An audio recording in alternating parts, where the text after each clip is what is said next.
சுக்குமல்லி coffee போடுறது எப்படின்னு சொல்லட்டுமா?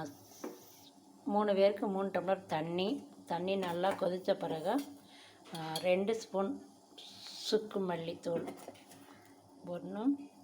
2 ஸ்பூன் சுக்குமல்லி தூள் போட்டு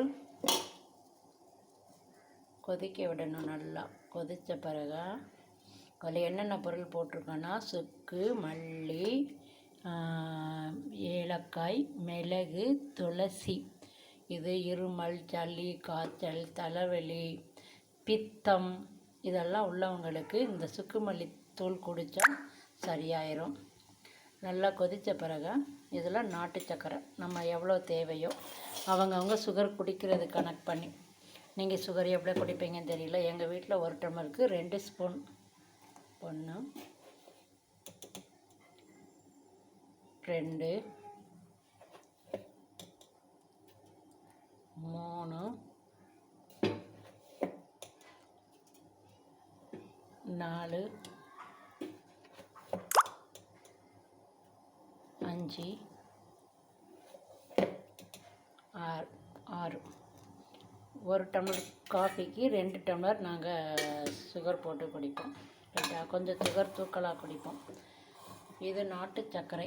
இது நாட்டு சர்க்கரையும் இங்கே கிடைக்கும். இது நேரடியாக சர்க்கரை ஆட்டுற ஆலையிலேயே போய் நானும் வாங்கிட்டு வந்து உங்களுக்கு தேவையான கொடுக்குறேன். ஜோ ஃபுட் ப்ராடக்ட் அப்படின்னு சொல்லிட்டு வேணும்னு நினச்சா என்னுடைய நம்பர் இதில் கொடுக்குறேன், ஆர்டர் பண்ணுங்கள். ரைட்டுங்களா? ஓகே. சுக்குமல்லி காஃபி கொதிச்சுக்கிட்டு இருக்கு. நல்லா கொதித்த பிறகு குடித்தா அவ்வளோ ஒரு மணமாக நல்லாயிருக்கும். சுக்கு, மல்லி, ஏலக்காய், துளசி, மிளகு இதுதான் சுக்கு மல்லி தூள். இதை எடுத்து காட்டட்டுமா?